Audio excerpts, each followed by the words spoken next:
साथियों, आज शाम को करीब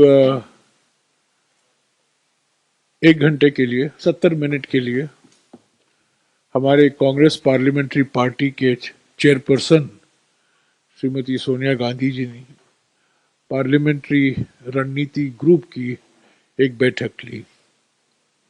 7 तारीख को शीतकालीन सत्र शुरू होने वाला है। उस संदर्भ में ये मीटिंग बुलाया गया।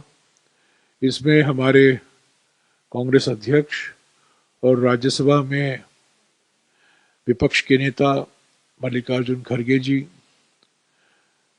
वरिष्ठ नेता पी चिदम्बरम जी, केसी वेणुगोपाल जी, अधीर रंजन चौधरी जी, मनीष तिवारी जी, मानेक टागोर जी, जावेद अंसारी जी, कोड़ी कुंडल सुरेश जी और मैं मौजूद थे।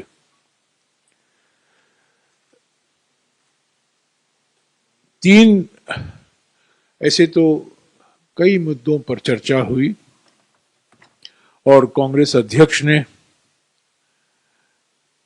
कुछ 14 या 15 मुद्दे का जिक्र किया।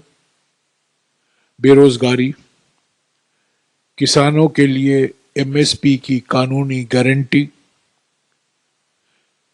प्राइस राइज और इन्फ्लेशन, साइबर क्राइम जो अभी अभी हम पढ़ रहे हैं एम्स के बारे में। पांचवा मुद्दा जो उन्होंने उठाया, खास तौर से जो यूपीए के कार्यकाल में अधिकार आधार कानून जो बनाए गए थे, राइट्स बेस्ड लेजिस्लेशन जो बनाया गया था, RTI, MNREGA, forest rights act, one अधिकार अधिनियम, जो कमजोर किए जा रहे हैं। सीमा पर जो आज स्थिति है, चीन के साथ जो तनाव बरकरार है पिछले 22 महीने में, उसका भी जिक्र हुआ। जो संवैधानिक संस्थाएं हैं जिनको कमजोर किया जा रहा है और जिनमें सरकार का हस्तक्षेप रोज हम को देखने को मिल रहा है, वो भी एक मुद्दा है। कांग्रेस प्रेसिडेंट ने मोरवी ब्रिज के गिरने के बारे में भी बात की। न्यायपालिका और सरकार के बीच में जो टेंशन पैदा किया जा रहा है, खास तौर से कानून मंत्री की ओर से, जो न्यायपालिका के लिए खतरनाक है। रुपये की मूल्य डॉलर के संबंध में, गिरती हुई निर्यात और जो आर्थिक स्थिति काफी निराशाजनक है। वायु प्रदूषण, खास तौर से उत्तर भारत में, उसका भी जिक्र हुआ। जम्मू और कश्मीर में जो कश्मीर पंडितों पर टारगेटेड किलिंग हुए हैं और कश्मीरी पंडित समुदाय की ओर से भी प्रोटेस्ट हुआ है, उसके बारे में भी बातचीत हुई। कुल मिलाकर 3 बड़े मुद्दे हैं कांग्रेस की ओर से। ये एक छोटा सा सत्र है, 17 दिन है। 17 दिन में से 14 दिन हमें मिलते हैं विपक्ष को बात उठाने की, क्योंकि फ्राइडे को तो प्राइवेट मेंबर्स बिल होता है। तो इन 14 दिन में हम कौन कौन से मुद्दे उठाएं, उसको प्रायोरिटी देना है। कांग्रेस अध्यक्ष मल्लिकार्जुन खड़गे जी सभी विपक्ष के नेताओं के साथ अगले 2-3 दिन में बातचीत करेंगे, पर 3 मुद्दे बड़े हैं। एक तो 22 महीने से जो चीन के साथ हमारे सीमा पर सवाल खड़े हुए हैं, तनाव बरकरार है और पार्लियामेंट में बहस नहीं हुई। मैं आपको याद दिला दूं, ठीक 60 साल पहले, 60 साल पहले, 7 नहीं 60 साल पहले, जब चीन का आक्रमण हुआ था 1962 में, नवंबर 1962 में, 2 चरण में हुआ था। पहला चरण अक्टूबर में हुआ 20 से लेकर 28 को, और दूसरा नवंबर के 15 तारीख के बाद हुआ।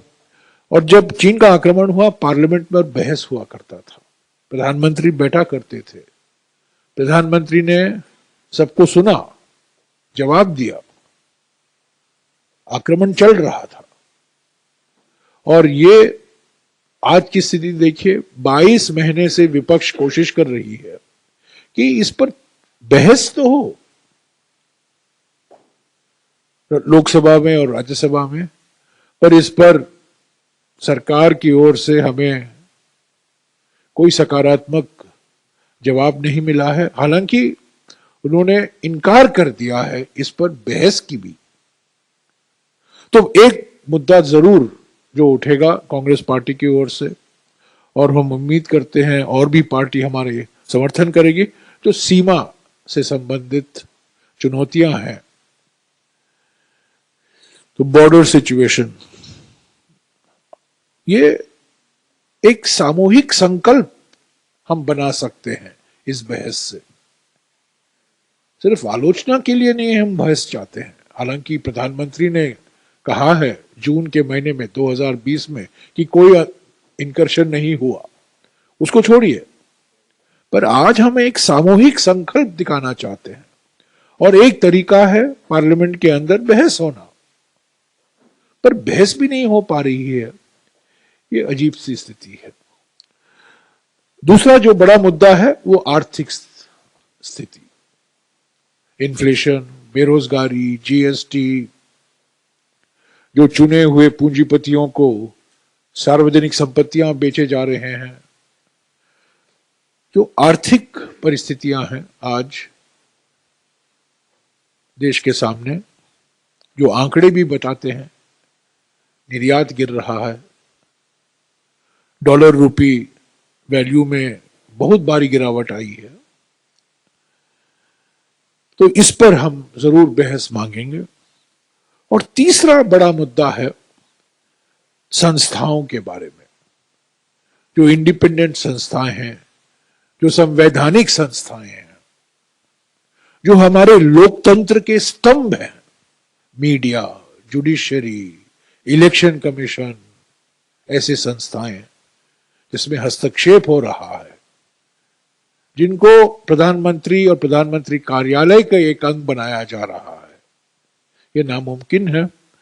और जरूर कांग्रेस पार्टी इसके बारे में बहस चाहेगी। तो ये 3 बड़े मुद्दे हैं, पर इसके अंदर बहुत से छोटे छोटे मुद्दे जुड़े हुए हैं। किसान के मुद्दे हैं जरूर, जब काले कानून वापस लिए गए थे, एमएसपी की कानूनी दर्जा देने के लिए बात हुई थी, उस पर कोई अब तक कुछ कार्रवाई नहीं हुई है, वो जरूर हम उठाएंगे। और जो आदिवासी और वन क्षेत्र से जुड़े हुए कानून में कमजोरी लाई जा रही है, उसका भी जिक्र होगा। पर मोटे तौर से ये 3 मुद्दे हैं जो मैंने कहा, बॉर्डर सिचुएशन, उस पर बहस, आर्थिक परिस्थितियां, इकोनॉमिक सिचुएशन पर बहस, और जो संस्थाएं हैं, संवैधानिक संस्थाएं हैं, जो हमारे लोकतंत्र के स्तंभ हैं, जो जिनका अधिकार छीना जा रहा है और जिनकी इंडिपेंडेंस छीनी जा रही है, उस पर हम जरूर बहस चाहेंगे। हमें बहस के लिए 3 या 4 दिन रहेंगे, क्योंकि ये छोटा सत्र है। तो कांग्रेस पार्टी विपक्ष की पार्टियों के साथ जरूर बातचीत करेगी। अगले 2-3 दिन में कांग्रेस अध्यक्ष खुद बात करेंगे और एक आम सहमति बनाने की कोशिश करेंगे कि ये 3 बड़े मुद्दे पर बहस हो। मैंने पहले ही कहा है कि कांग्रेस पार्टी जाति के आधार पर जनगणना के पक्ष में है। 2011-2012 में ये जनगणना की गई थी, जब मैं ग्रामीण विकास मंत्री था, हमने करवाया था। 2013 तक वो जाति के आधार पर जनगणना सब पूरी हो चुकी थी, पर बाद में सरकार बदली और वो प्रकाशित नहीं हुई। उस सर्वे का जो नतीजा था, जो जानकारी हासिल की गई थी, वो प्रकाशित नहीं हुई। सुनकर देखो, सुनकर देखो, सुनकर देखो जी। ममता राहुल मोदी बोले, लिखे जितेंद्र जी।